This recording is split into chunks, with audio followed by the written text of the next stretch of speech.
this is the difference between me and my wife. My wife on the cooker, she'll like simmer things, but I've noticed that I always just have the gas full power, and I'll like cook and then like take it off the gas rather than putting it lower, because I've got that mentality of I just want to use full power everything. Okay, explains a lot. Yeah, it explains a lot. Welcome to the Swifty podcast, inspiring positive change through design, innovation, and technology. Hey guys, thanks for joining today. My guest today is Rich Lang, friend and founder of a really cool company called Spoked. Spoked is an online training platform. I'm going to let Rich actually give the elevator pitch of what it is, because I'll probably butcher it, but it's really cool, really innovative, a great example of using tech in a different way. And yeah, we're going to talk about his business story and what the hopes and dreams of the future are. So Rich, over to you. Thanks, Jason. It's cool to be here. Nice being in your office, or the new office. Yeah. What is Spoked? I guess in a nutshell, it's an online cycling coach in your pocket that's built in an app. Yeah. A little bit of, I guess, the backstory of how it came about. So, as you can tell, I'm an Aussie. We're in the UK, and I've been over here for 10 years. And what brought me over here was cycling. So my old man was a cyclist, and I probably wanted to get into the sport at like 12, 13, but I got into it at 16. Right, okay. So cycling is one of those sports. Why was that? Are you chasing girls? No. He's the old man. Well, I think the old man was a little selfish because he was a racer. Right, so he wanted to race on the weekend. Right. Plus, cycling itself, it's such a brutal and hard sport. Yeah, okay. So there are so many kids out there like that train like professionals at 12 and 13. And Really? they just Okay. think, if I don't make the junior squad or the under 19 world championships, that's my career over. Right. And I think my old man wanted me to sort of avoid that to a certain degree. Okay. And I did rugby union, I did breakdancing, basketball, I did league, and at 16 okay, we can start now. And like anything, it's get your head kicked in, and it's one of those sports where you really have to draw positives from a lot of negative experiences, because it's a sport that you don't win often. Right, okay. And so you have to be comfortable with that. And so I was very fortunate that I was able to progress through Australia, and I was able to force my way onto the AIS squad in the third year under 23. And What's an AIS? So AIS stands for Australian Institute of Sport. Okay. So like for me, that's like the pinnacle. As an Aussie rider, you want to get on the Australian squad. Oh, okay, cool. So that's like a national team. Yep. Right, So they'll just be like GB. Okay. And so I focused more on the road. And so, and that enabled me to move to Italy. So we did sort of 3 months stints racing, come back, and then go again. Right, okay. And my first year in Europe got an absolute kicking. Right. So I went quite well in Australia. So How come you went and trained in Italy then? So to become like that professional cyclist, you have to be abroad. Right. All the racing's in Europe. Oh, okay. It's the racing. Yeah. You need to be there for that. Okay. Like the Tour de France. Yep. Yeah. So it's Australia. It's a good scene. It's a good to progress. You don't need to jump to Europe straight away. Yeah. You want to be winning in Australia first before you race in Belgium or France. Right. Okay. And so made to the AIS. First year was just like, this is just another level of racing. How old were you then? I was 20. 20. Okay. Yeah, 2021. Okay. And did the season in Italy. You have to be a super climber, but I sort of got caught in this sort of cycle where, okay, I wasn't good enough, so I wasn't strong enough, and cycling's one of these sports where you've just got to throw yourself into it, and you've got to be patient. Okay. It's sort of a long game where it just takes a while for your body to develop. Sure, you've got some freaks can just straight away do it. Yeah. But it took me sort of a full 12 months just to absorb that workload. Right. And that's, I guess, I sort of stress a lot to sort of young riders, aspiring riders, is don't force it. Don't force that strength. Otherwise, you're going to start cooking yourself. Okay. And what I did is that, I kept getting dropped, and then I'm thinking, oh, man, I'm running out of energy, so I've got to eat more. And I almost got in this sort of cycle where I was putting on weight, through the season. Ah, right. And us cyclists were notorious for this sort of power to weight. So it's about producing as much power as you can, so like how quick you can go with the littlest weight possible. Okay. And as a result, by focusing on weight too much, you can start developing negative relationships with food. But I was the other way, where it's like I need to eat more to produce more power, and that's just, but that first year, great learning experience. After the second stint, so the back end of that year, came back to Australia, regrouped, and I signed for the AIS again. So this is going to be my last year in under 23. Okay, all right, we've got to try make something happen here. And luckily, or not luckily, I won Oceania Championships. So sort of like with Australia and New Zealand. So I won the road race there. Just before I was going across, and then I think in the first or second week being back over, I won a big Italian race. And this sort of Italian race is sort of like a marker to say, okay, you can sort of now start talking to like Team Sky, Garmin. You know, you're sort of getting up there. You're starting to be noticed. Oh, wow. And I think that's when it started to put a lot of pressure on myself. It's like, it's almost when you want something that bad, it almost works against you. Yeah, okay. And I got a little bit unlucky where a couple of weeks later I had a big crash. There's like 50 guys come down in a bunch sprint, and I smashed my patella against the handlebars. Like everything else, no skin off. The bike was fine. It was just my knee, and I couldn't ride for about 3 months, or sort of 2 months. Super frustrating. Ended up moving back home, and and then so luckily winning Oceania's guaranteed me a spot for the World Championships in Copenhagen. And so I was fortunate the team go, okay, so that's your goal now. You can do 2:11 and Giro Val d'Aosta. And that's like the best program leading up to Worlds, because you've got 2 good tours to bring your form up. You're racing with the best cyclists who are going to potentially do the World Championships. Happy days. Right. And while you were doing all this, did you have like coaches, and what was your support structure like? Yeah, so is that at that level when you're doing it? Would you say you're professional, or is that still amateur, or semi-professional, or? So we're getting paid a small wage. Oh, right, okay. So small wage. All the kit is there. Okay. You have a head coach. You have access, to sort of physios. Okay, great. But we had an SRM, and we didn't really know how to use power. What's that? What's So an SRM is like a power meter. Okay. So it reads watts. Okay. And so in this day and age, a power meter is quite common. Okay. But back then it wasn't. Right. And I did not have a clue how to use it. So it's like a speedometer on your bike. Yep. It's a digital readout, and it tells you the power in watts. Yeah. Okay. So the harder. Yeah, that's standard. It's on every air bike, and. Yeah, but back then it wasn't. Right. And we didn't know how to use it, even though we're part of the AAS squad. We didn't have well, I wasn't really sure how to use it. Not like we do now. Right. It's just crazy to think that. Okay.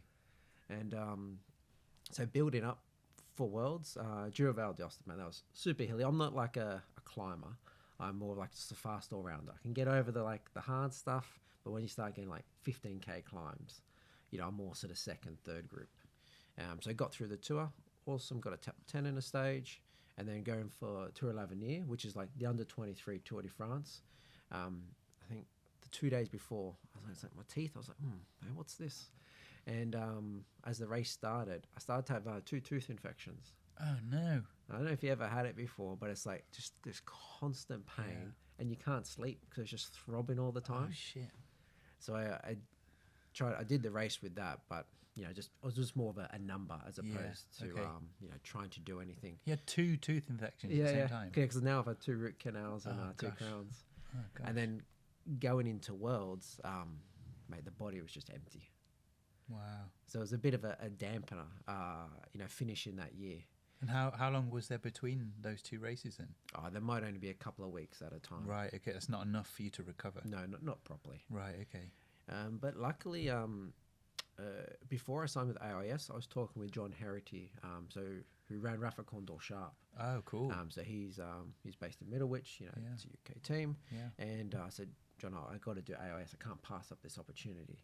And like many things, it's all about, maintaining relationships, building your network. And an opportunity came about. I said, John, I'm after a team, is there a spot here? And Rich, come across. And I'm very fortunate that my mum's British. So I've got a British passport, so it makes travel easy. Okay. And, came across and raced with John. Wow, cool. And how did that go? It's racing in the UK is very different. I guess racing's very similar, but the training is different. So in Australia, I live in Sydney. Yeah. So we got a local bunch ride maybe called Kalutsi. So we meet at King's Cross, I think, 5:40 in the morning, have a coffee. The bunch leaves at 6 or maybe 6:20. And, you can tap out 5 hours. Wow. Not easy, but they're faster roads. Right. Okay. Go over here, 3 hours in the peaks, you're spanked. And it's sort of, and I got caught in that thing like in Australia doing, 25, 30 hours a week. What's the difference? Is it just we have much more variation of... And the roads are dead.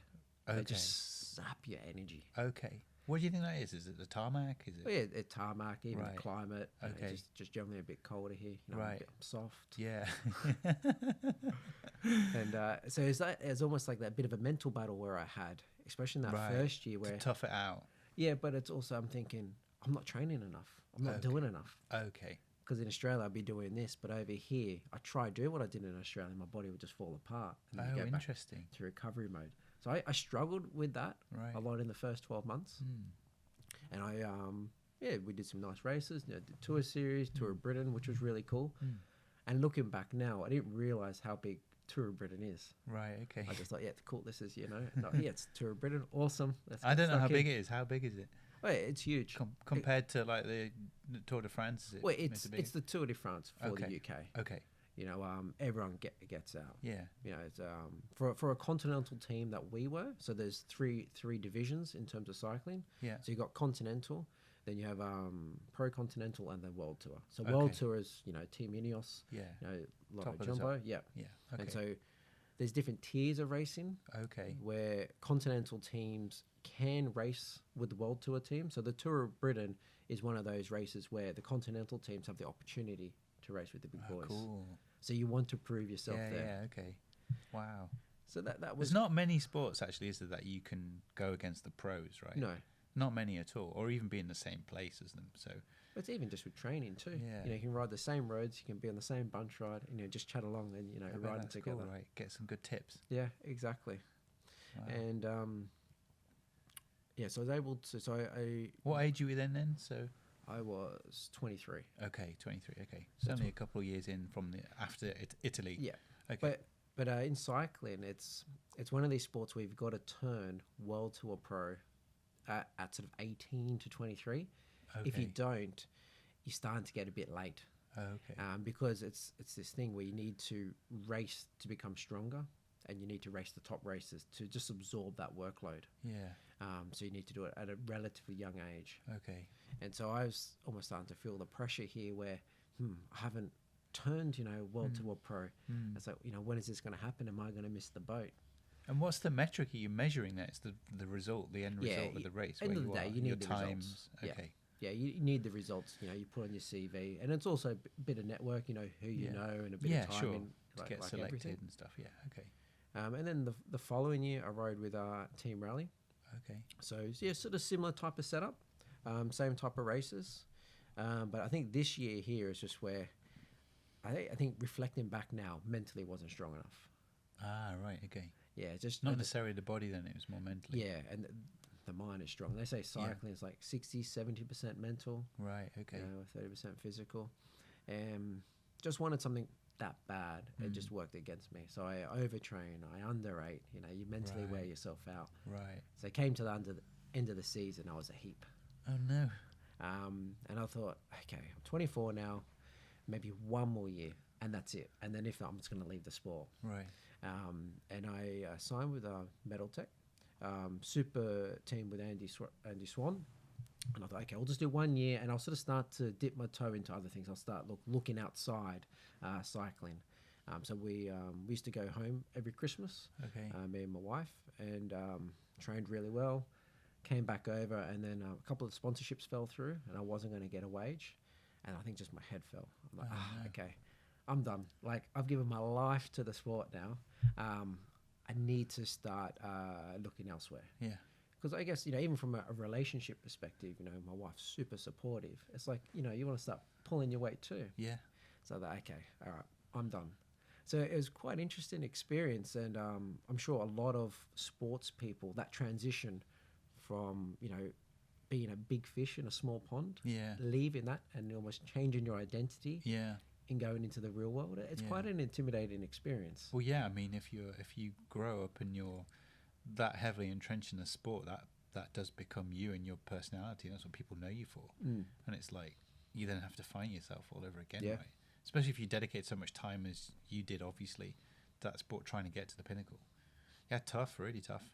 So it was but anyway, so we both made a decision to stay in the UK because I thought, I'm just going to go back home now. Did you when you were like in your did you do the typical kind of like equivalent of A levels in the UK?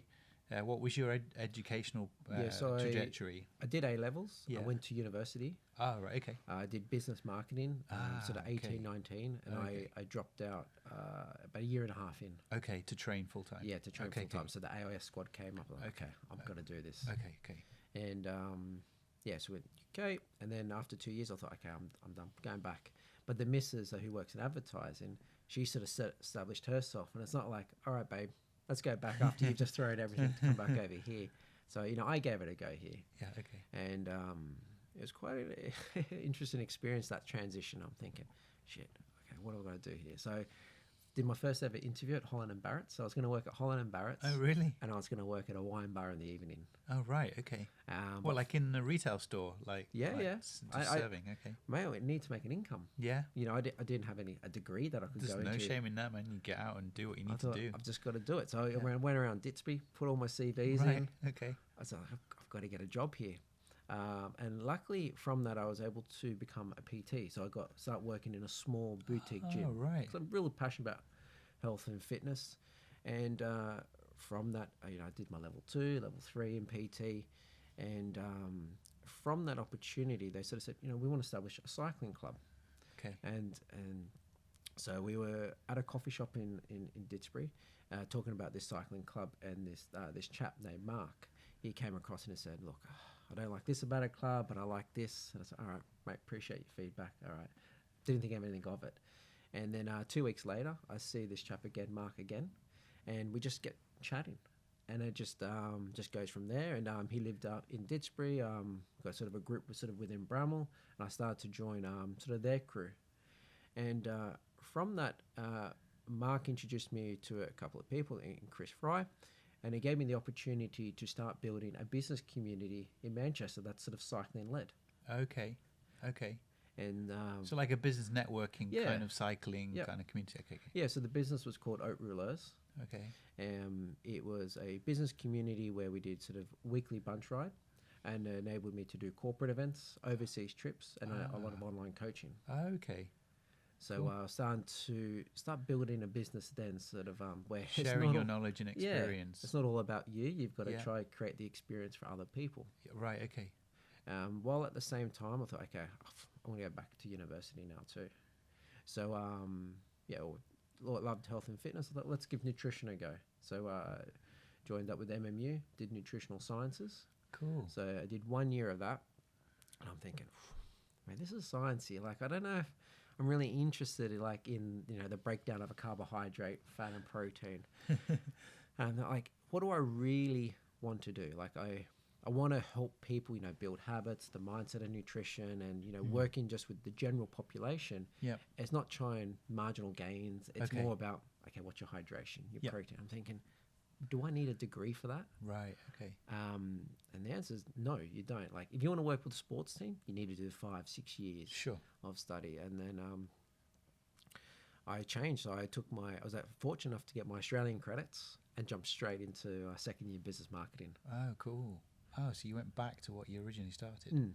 Great. And so I was doing university full time. I was with Oat Rouleurs, and through Oat Rouleurs, through that business community, I was doing a lot of online coaching. And this is where the idea of Spoked was born. Because as a coach, I could only coach so many people before it started to become sort of copy paste. Like Yeah. the level of personalization drops. Yeah. And coaching is expensive. Not everyone can afford 150, 200 pounds per month for a coach to write their program. So myself, Mark, and Peter, we came up with the idea and goes, could we make personalization more accessible? Could we put you, Rich, in an app? Right. And I thought, okay, well, let's give this a crack. So we raised some sort of seed funding, and we went to a Manchester agency to pitch the idea and sort of start bringing it to life. And this is sort A of digital agency that we're going to help you build it, Yep, you mean? Okay. yep. Okay. And so this is sort of my first I guess, experience into tech now, Right. Okay. into scoping a product. Whole new world. Yeah, completely foreign. And, I'm sort of here like, you're trying to listen to others. Like, what do I know? Even though I sort of had the domain knowledge, Yeah. I didn't have any experience in sort of building or guiding a tech product. So it's quite a hectic time. Wait a minute. You mean you don't know how to code? No, not at all. I can do some design, I can do some scribbles. And so I was university full time, doing haute rouleurs, so still supplementing the wage with online coaching. Yeah. And then trying to get Spoked off the ground. Okay. And So- how many years ago is this then when that started? So that was 5 years ago. now. 5 years ago now. Okay. Okay. Yeah. So we built, or the agency sort of built Spoked. So we tried to develop the algorithm, sort of the rules, what we're looking for, what's the outcomes. Yeah. And after sort of 4 to 5 months, and we had this product. I was like, okay. I Cool. was thinking, awesome, we've got it. Let's just market it, and away we go. Happy days. How wrong that was. First step is like, even with the development, we had no customers involved. Yeah. Got no feedback. It was just like a black Just you. box. Okay. So it's like, define the project scope, go build, and then away we go. It was totally different to how we're working these days. Right. So after that 4 or 5 months with the agency, like, we had a product, it was sort of workable, but we weren't super clear on our audience and what we were pitching, that personalized coaching that's more accessible. It's such a vast journey. It's so hard to nail just off the bat. Yeah, I bet. And There's so many variables, right? unbelievable. And so the way that we try to split it up is like, you've got the back end. Yep. So that, the scientific rigor, adjusting the plan, what are we sort of looking for? What are the key demands? But perhaps even more important, what I've learned through this experience is that front end. So the terminology. How do you guide someone through building a plan, understanding zones, following the plan, having confidence, perspective? Yeah. That's probably even more important than Yeah. how smart the engine is, to a certain degree. Yeah. Yeah, I mean, being able to physically use it in an intuitive way is a science in itself, isn't it? I always laugh when you have low, medium, and high buttons on things, because whoever chooses low or medium, no one. Everyone chooses high for everything. Yeah. Like, I'm even guilty of it. Like, well, maybe actually this is the difference between me and my wife. My wife on the cooker, she'll like simmer things, but I've noticed that I always just have the gas full power, and I'll like cook and then like take it off the gas rather than putting it lower, because I've got that mentality of I just want to use full power, everything. Okay, all the explains a time. lot. Yeah, it's what Rich means there is we both train together also, and Rich is a super strong guy and fast, and I think he's trying to say that I'm super strong and fast as well. Yes, I'll take Exactly. that. Thank you. Compliment there. No flow rolls. So yeah, it's weird. So the interaction of how you actually use a product, it's like with our Swifty, it's like trying to make that product as user friendly as possible. Some of the stupidest, simplest, little dumbest things make a massive difference, huge difference. It's just like how you open things, like door handles, and the relationships that we already have with stuff makes opening and closing a mechanism on our products like just infinitely easier. But if you change the shape of that to something that someone's never experienced before, they literally can't open it. It's crazy. And it just completely impacts the I guess we call it, the product experience or the rider journey. You map it out. So from your website to sign in to building the plan, following the plan, and you need just like a little emoji where they're at and where do we think it is, and then you start identifying what are the pain points and how we can improve that. Yeah. So tell me, I'm really interested in what you said earlier. You said the original idea was to take Rich and put him into an app. So so like your human intuition, your knowledge and experience that you're drawing from, that amazing like childhood of growing up, of all the way back to like your father probably giving you advice and tips. Where'd you start to try and break that down? Because in some ways you could say, right, cycling it's a sport, so we've got those as their kind of standards that we can work with. It's a human being on 2 wheels. They need to perform. They want to get better. We've got metrics. We can look at the what thing. We can look at the results, their times. You've got some things you can measure against. Where'd you start with trying to break that down and It's a good question. put it into a program that's, again, intuitive and easy to use, simple to use? Yeah, so cycling, there's a lot of data. And I guess the riders that we're building for, our values is making it simple to train smarter. So simplicity in terms of breaking down barriers and making it easy to understand, and the smarts with the world-class knowledge. That's backed with the team. So where do we start? Is we've got to understand is, what affects a training plan. So we know that, so there's this concept called zones, and zones what helps moderate the intensity of a session or of a workout. So zone 1 being easy, zone 6 being full gas. And these timing zones correlate to key demands of a cycling goal. So if you're doing the étape, like an alpine sportif in France, you're doing the mountains, you need to develop your threshold.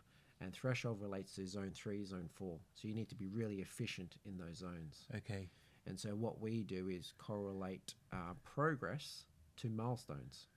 So a milestone being your 20-minute marker, your 30-minute marker. What's the most power you can produce, or how quick or how far can you ride over that distance? And so once you just distill it down to simple milestones that relate to a training goal, we can start highlighting objective progress without too many fancy tools to a rider. Okay. So you're simplifying it. You're basically taking away all the complicated stuff from the user so that they can attain their goals. Yeah, so it's like you tell us your goal, what the priority is. Okay, so these are the milestones you need to check to see whether the training plan's working for you. And then it's taking one step back and thinking, what habits does a rider need to follow to drive success in those milestones? So we're very much, we like this sort of saying, process over outcome. If you focus on the little things, they compound, and as a result, you're going to be improving your milestones, which obviously if you improve your milestones, you're going to have a better event. And how are you collecting the data? Are you taking like Strava data and stuff? Yeah. So currently we pull in your data from Strava, just in a raw data string. And from that, if you've got the tools, we analyze your power and heart rate. So we correlate that with the time and zones.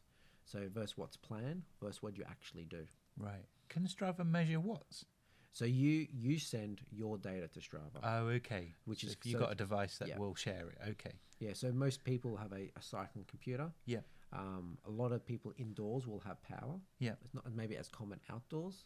So you got your power, your heart rate. Can you not measure watts with just a normal the sensor they put on the wheel that detects the revolution?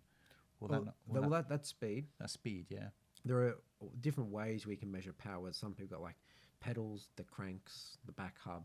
Oh, you can put sensors on the bottom bracket or something. So I didn't know. It measures the strain. A bit too smart for me. But yeah, so that all gets synced to the computer, and then that gets pushed to Strava. And then that and then we pull that. You collect that and process that. Exactly. So we process that against the plan. But that only tells one side of the story, because with a coach, it's that personal rapport, that personal feedback that's really important. So every spoke session, which is a structured session, we ask you what was the perceived difficulty like.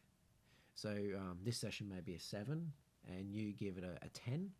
Okay, well, that might indicate that, one, you might be too fatigued, or your training zones are set too high.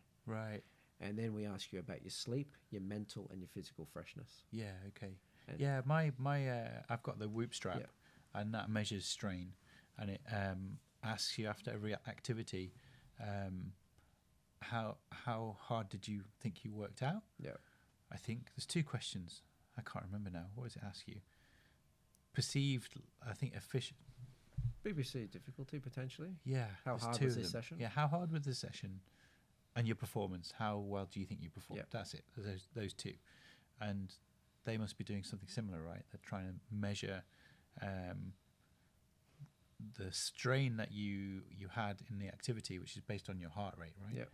And they're trying to pick a trend to see where you're at, and then they base that on also your sleep, which is great for recovery, amazing for recovery, to check that analytic every morning, which I do. And I see, so like after a heavy session, I know I've gone really hard. My recovery is always really down. Like I'm in the red sometimes. But that's not a bad thing though. Okay. Because you do need to stress the body to improve. Okay. I always perceive the being in the red as a bad thing. I'm like, oh no, I'm really badly recovered. yes and no. Like, you need to train hard to improve. Yeah. To train hard, you're going to stress the body, and your recovery score is going to drop. Right. Okay. So it's about maybe start looking at how long or how low can your recovery score be, Yeah. till you start really feeling the knock-on effects. Because one day at a low recovery score, that's okay. It's just normally one day and Yeah. back up the next day. Yeah. And I really, really see that score massively come back up into the green if I just get an early night.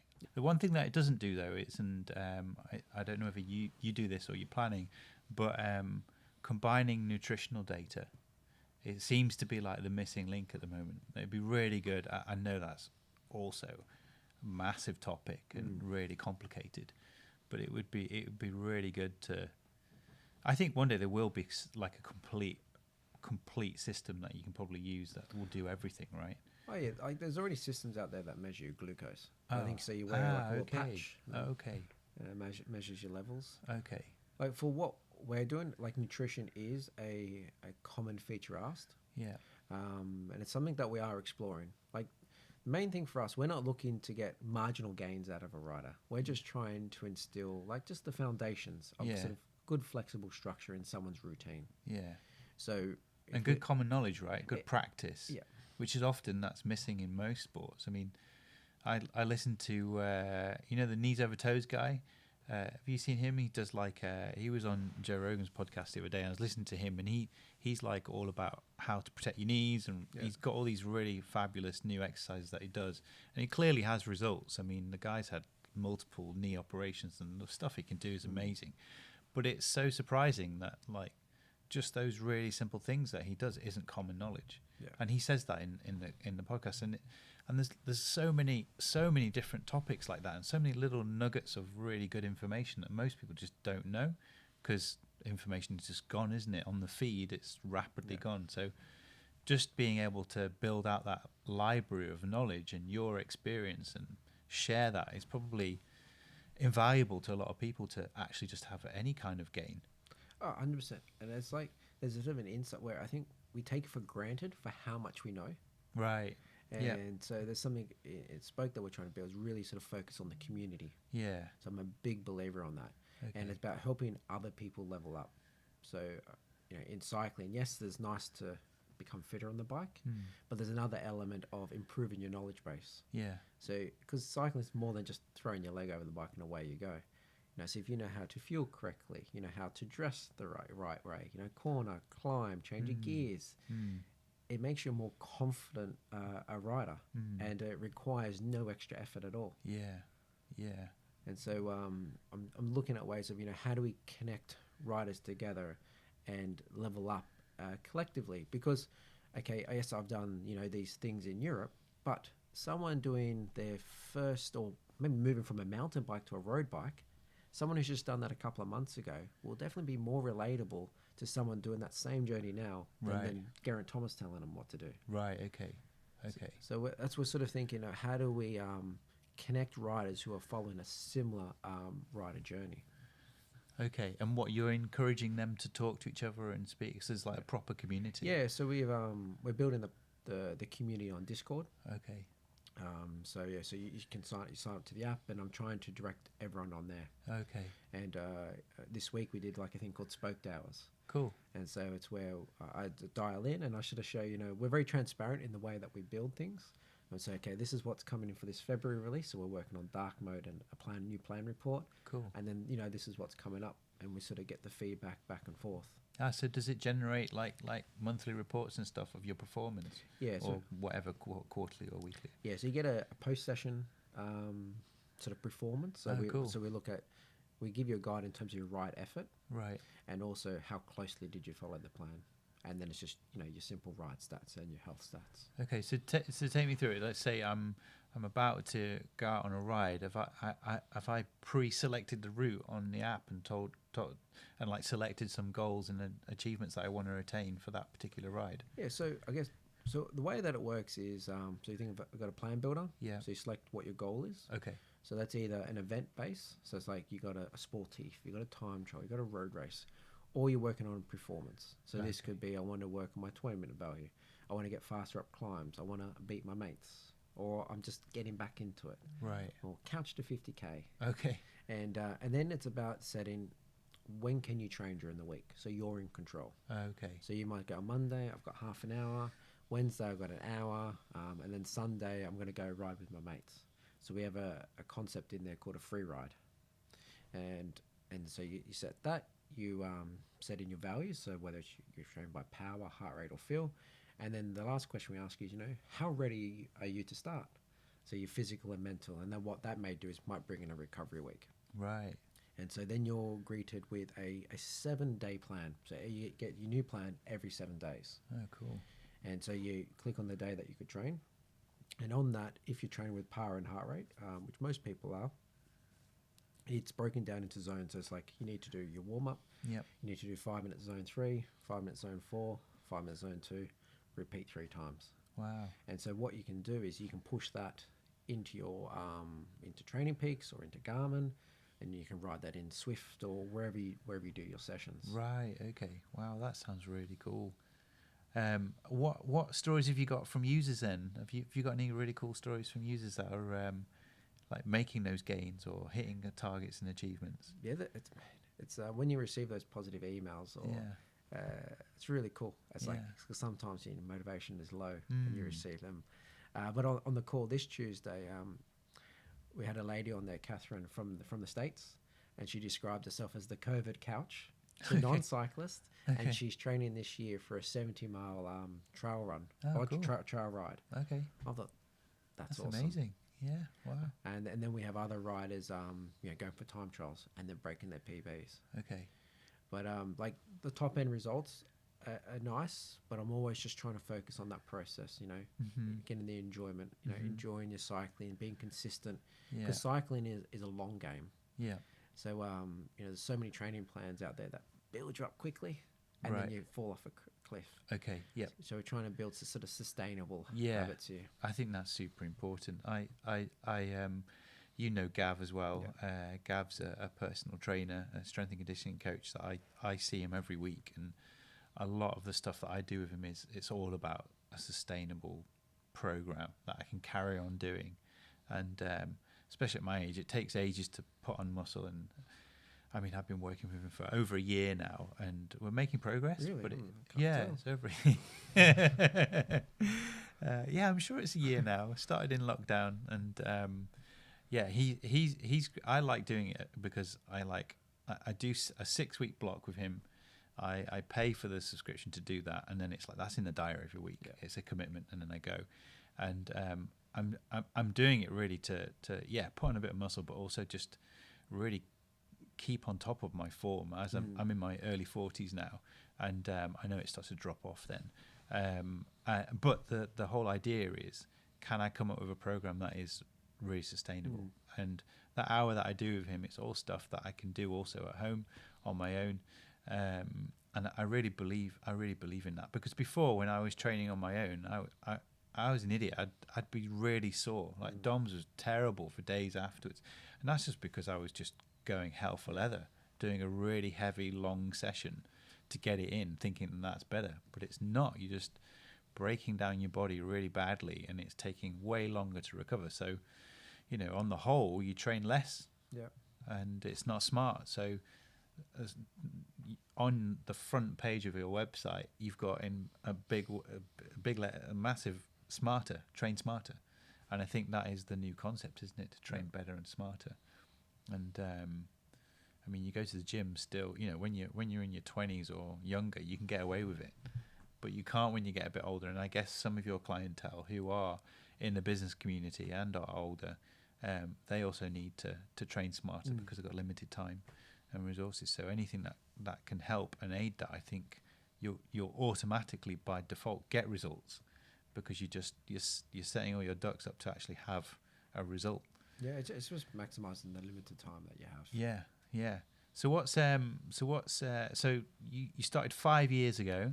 Yeah. What's in store for 2022 then? You've got a release, you said, coming up in February. So last 18 months we've just rebuilt Spoke from scratch. Oh wow, okay. So that was quite an exciting and challenging process. Yeah, I bet. So we've got a new app out there that we pushed 3 months ago. Great. And so we've been iterating each week, new releases, at least 3 to 4 times a month. So where do people go if they want to check this out?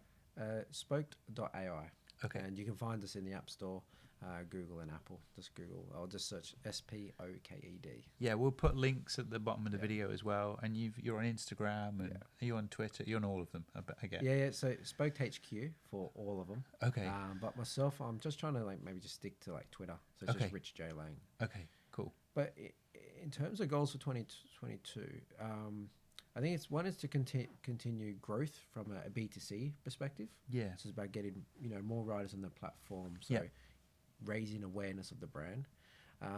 But also there's a focus from a B2B perspective. So where we see ourselves as a business, or where we want to position ourselves, is that when it comes to personalized training within cycling, and we'll eventually go to other endurance sports, we want to become those experts. Great. So part of the process of rebuilding Spoked was enabling other businesses to leverage our technology. Awesome. So that's through either just raw APIs, SDK, or the component level. Yep. Or we could spin up a white label Spoked Wow. that they could distribute to their customers. Wow. That's awesome, man. That's great. I mean, you could take that concept and go into any sport, really. Yes. The next logical move would probably move into running or swimming. So anything that you can moderate the intensity with zones. Okay. The model itself is transferable. Okay. It starts when you start looking, say, like triathlon. Yeah. And you've got the relationship that you do, say, a run in the morning or in a swim in the evening. And then you might do a bike ride the following day. There, you've got to be aware of how they affect each other. Yeah. I also just popped into my mind, kind of, you can track the input data from cycling, but can you do that with swimming? This stuff running? Running you can. There's pedometers a power meter for running now. Oh, really? Okay. But you can moderate the intensity through pace in running. Most people have a watch. Yeah, okay. With swimming, there's these fancy goggles coming out now. Really? That tell you, you swim. What, like a digital display? Yeah. Wow, cool. Yeah. Oh, it's so cool, isn't it? There's so many amazing things that are coming out. I mean, I remember when I was one of the best quotes I've ever had is from a friend of mine. I remember when I was doing my master's degree in London, I did my dissertation, which was just it was terrible. I hate writing. I'm awful. If anyone knows me, I'm terrible at spelling. I am dyslexic and I'm proud of it, and I don't care that I can't spell. But anyway, the dissertation was really tricky to do. But the topic of it was really interesting, and it was the effect that science fiction film has on product design. So I just watched loads of cool science fiction films. So, for example, Back to the Future 2, where he's in the future, like hoverboard and all that kind of stuff, the Nike trainers. So it was, the hoverboard doesn't technically exist, but yeah, they've done the Nike trainers, right? It's like your balance board, though. The balance board. Oh, yeah, okay, there you go. Yeah, just Photoshop out the roller and we're there. But at the time, I was interviewing people that were either working in developing products or in film. And one of my friends, Hugo, shout out to Hugo. He's probably not watching this.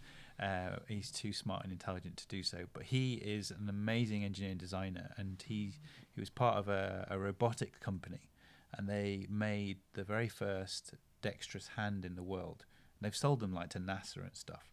But what they were able to do was just unscrewing the cap off a drinks bottle. So as you're doing it as a human being, your fingertips are actually sensing touch in 3 dimensions. It's across that doubly curved surface. And that is very difficult to do because most circuit boards are flat. They're not 3D. Okay. Yeah. So if you can imagine having a 3-dimensional circuit board which would have sensors on there, very difficult thing to do. Anyway, they've done that and they're incredible. So anyway, I went and interviewed him and he gave me an amazing quote, and I was talking about the future, and he interjected and he said, "We're already in the future. You just don't realize it." And I was like, "What are you talking about?" But again and again, this was 20 years ago. Yeah. I'm always reminded that, we pretty much are. I mean, many people have said it, but our smartphones, our tech that are in our pocket, are just so infinitely more intelligent and smart than where we've been 30 5 years ago. It's incredible. And do you remember the 3310, the Nokias? Yeah, of course. Well, you have one that stick the aerial out. Yeah. I had the Sony Ericsson little flip phone. that you'd flip forwards. Proper businessman, that. Yeah, that was cool. That was one of my first phones. And I also had the Matrix banana phone. That was cool. Yeah. Do you remember that We one? didn't have those in Australia. You didn't have. Oh, you missed out. Yeah, phones are crazy. Tiny screens. Remember that? I remember when the very first Sony Ericsson touchscreen came out, but it was predominantly with the stylus touchscreen. Yeah. And Camilla hated it because that's my wife. She hated it because she was like, "Oh, you can see your like oily fingerprints all over all the time. It's gross." But hey, now everyone's got a touchscreen. It's crazy. So trying to imagine what's going to be coming out next, it's a really fun pastime. I don't know. I mean, I don't know whether if Elon Musk can do what have you seen what he's been doing with Neuralink? Yeah, with the pigs and that. Yeah. So if you are listening to this and you don't know what I'm talking about, they can now put a small hole in your head. So I think it's like 6 millimeters. They dilate that. I think it till 10. I don't know how they do that, but they basically make it go bigger, and they put up to 1,000 electrodes into your brain. So very, very tiny wires that are right next to different synapses in the brain, and they're able to have a two-way data stream. And they've done experiments with pigs, and the idea is they're going to try and first tackle stuff like when you get paralyzed and stuff, which is often it's a dysfunction in the brain. The synapses are not firing in the right sequence. So the idea is if you can make them fire yourselves, you can correct stuff, which I think is amazing. But that's just so close to being able to be telepathic, being able to. If you get to that level, do you need school then? I mean, it is an amazing idea. Imagine if you could just Google search anything instantly. Wow, that's incredible. Like, sign me up. I'll have that. I'd love to do that. I think that's, you know what I think is gonna happen. If that happens, I think it's really gonna put a spotlight on creativity. Yeah. Because you can be the smartest person in the world and know so much, but if you don't know how to apply that knowledge and use that knowledge effectively,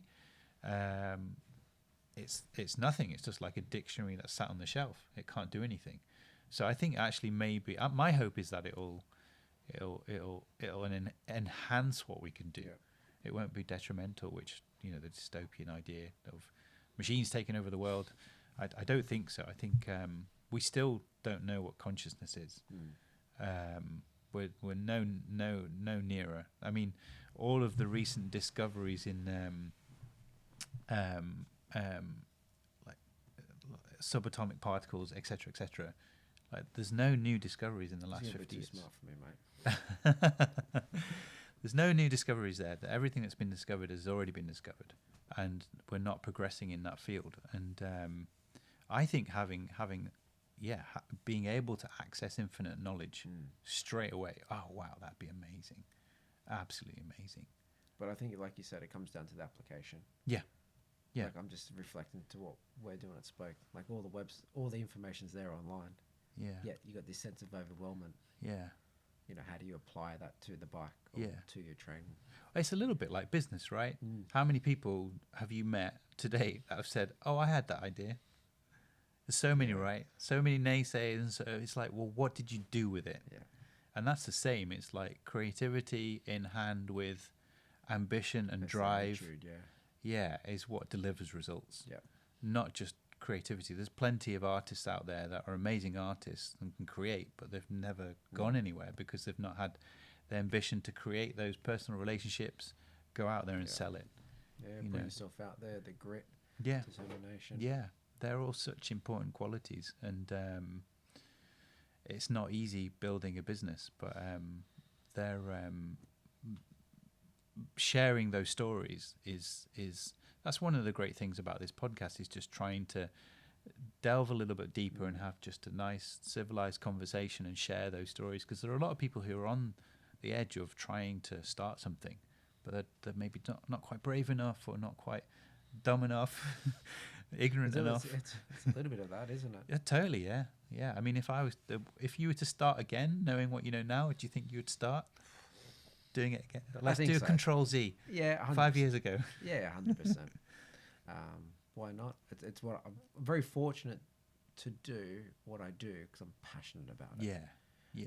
And I think if you are getting stuck starting, think about what's the smallest possible like step that you could do, and then just do that.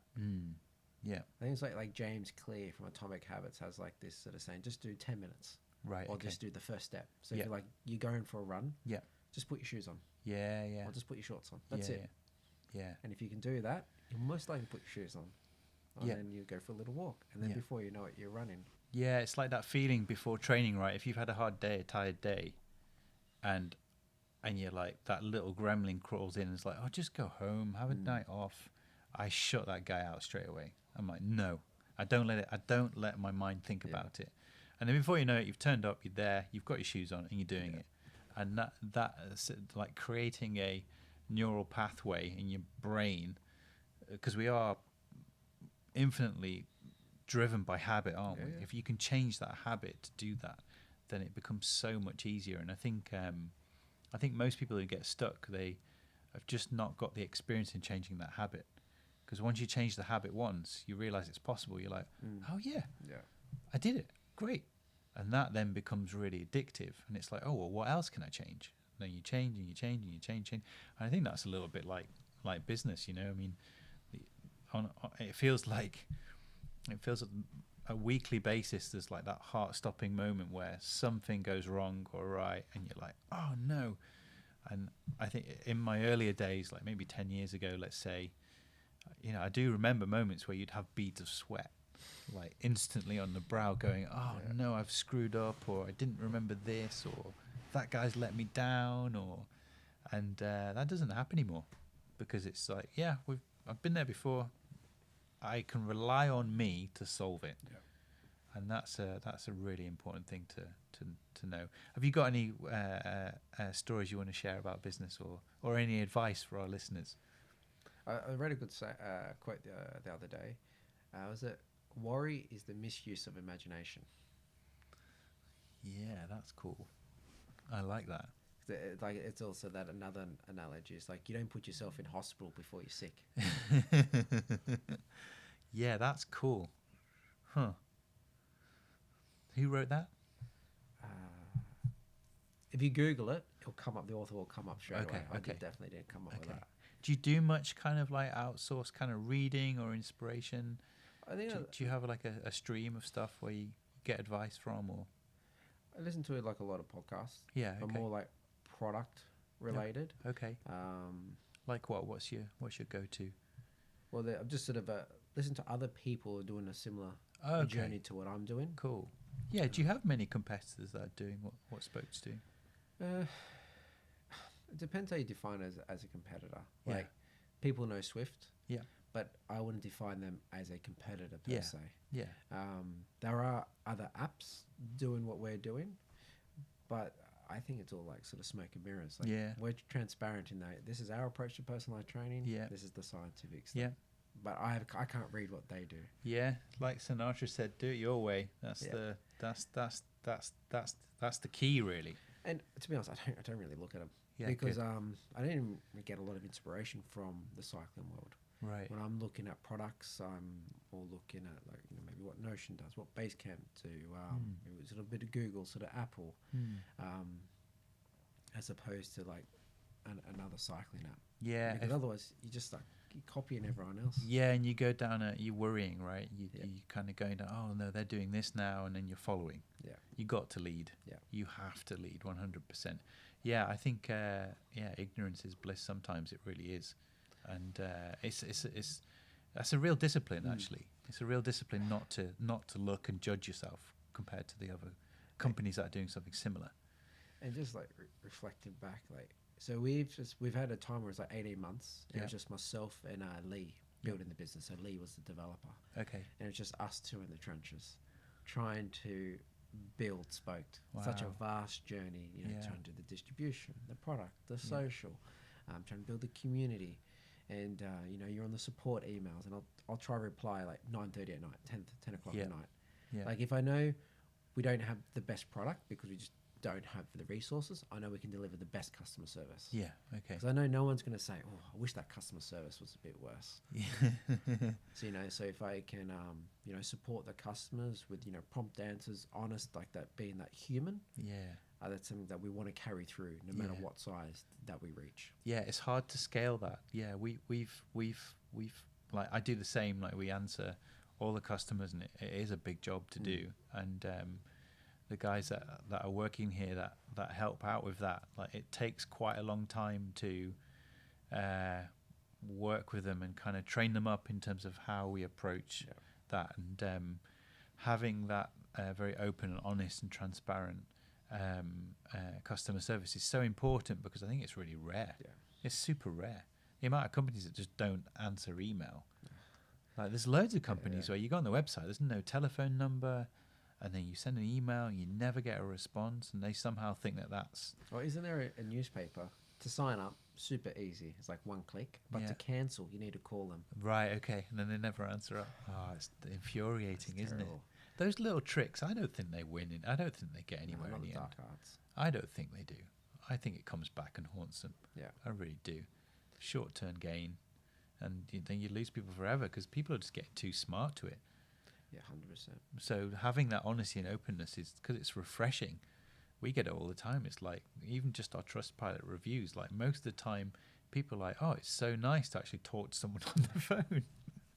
How weird is that in this day and age, that people are not used to talking to them on the phone? I try organise Zoom calls with writers, just 10, 15 minutes, just sort of get to know them. That's great. And that, again, is just feedback Yeah. to iterate the product and improve it further. Yeah. Have you ever had someone say to you, what, you're rich, the rich? No, not at No all. one said that. I bet you they have. He's too modest. Not at all. Not at all. But it's just, and also the culture that we have. Yeah. Transparent. And I like the book Radical Candor. So, in a small team, you can't really have any dead wood. You have to be transparent in the way that you talk and honest. Just cut out the bullshit. Yeah. And so, there's myself, Lee, and Will now. So we've got 2 developers, and we've got a sort of a network, with the sports scientist and Nick, product designer and Racina. And just the way we work is like, okay, what are we trying to achieve? And we just sort of say it out as it is, and then make a decision, move on. Great. And Great.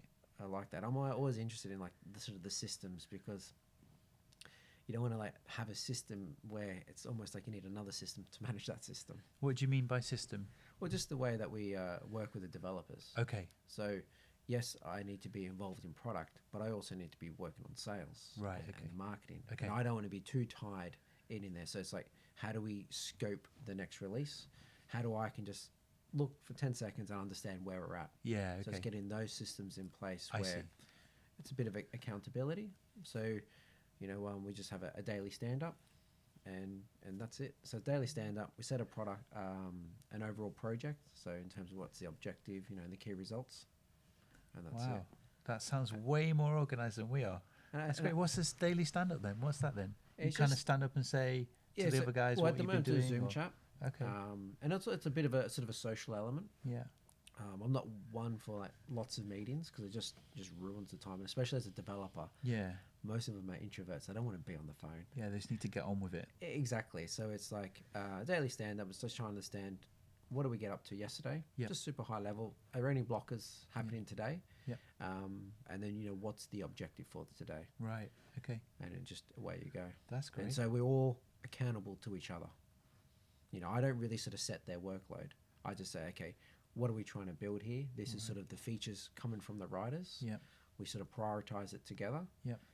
We work with Racina to sort of scope it, get the designs. Yep. If it's of an algorithm change, we work with Nick to say, okay, how is this possible? Right. And then I probably write it up as a pitch, and that goes into the work, and they sort of scope it. Say, okay, yeah, Rich, no, mate, you're joking. That's not possible. I go, no, we need it. We need it next week. Yeah, it's just real How like do you start with writing an algorithm? That sounds cool. I think you need to understand what are the inputs, what are the outputs. Okay. So when we look into adjust a training plan, what metrics really move the needle, and then when they start moving the needle, what outcomes do they drive? Okay. And then as you're following that training plan, there are going to be multiple variables that put you in different signals. Right. Okay. So- Okay. So what we've sort of done, or our approach, is that you built the models that is backed by coaches and science. Because if you just let a computer write the program, like a sports scientist that just looks at data alone, won't generate a very good program. So you need that personal feedback from the riders. The personal feedback is the algorithm somehow monitoring that feedback and turning that into data that then you crunch and have an outcome on. Wow, that's cool. Yeah, so it goes back to those 6 zones. The timing zones relates to the goal.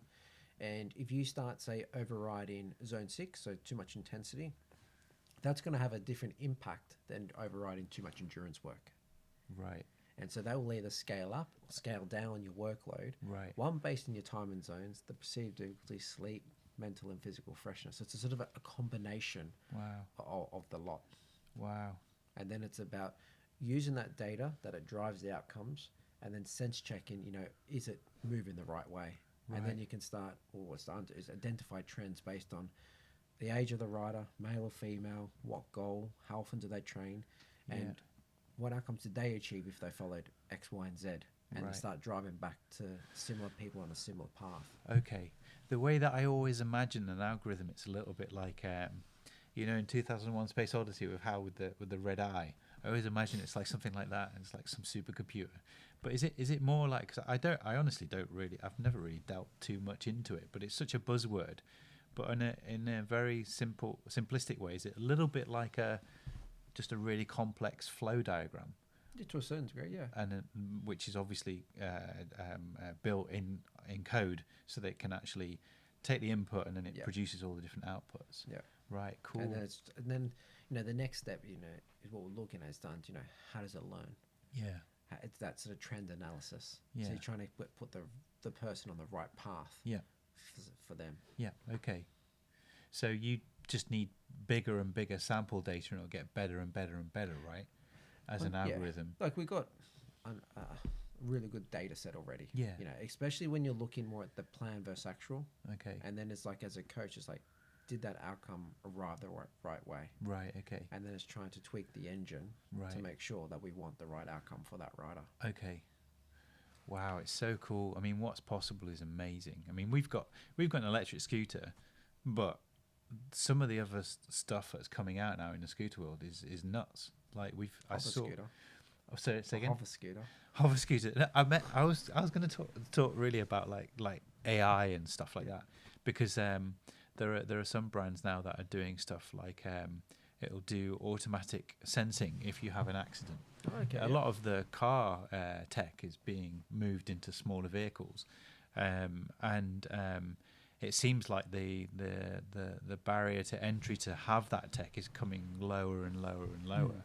And I don't know exactly why that is. Maybe it's because there's a little bit of copying that's going on, and people are kind of reverse engineering stuff and being able to do it cheaper. But this kind of trickle down effect is really exciting. Like there's even some there are scooters out there. There's tech that I've seen where it will like learn like how you ride, and then it will like adjust settings and like change the power settings and change for like the terrain that you're riding on and like the obstacles that you can face. And it'll collect that data as well, and it'll like share that with trying to make the infrastructure better and maybe suggest product changes. Like there's even a concept for an autonomous scooter which will take itself back to the docking station and charge itself.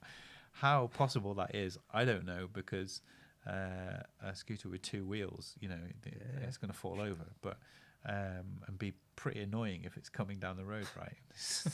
Like the ghost scooter. Where's the rider? But it seems to be coming back to that point before. Like, we're already in the future.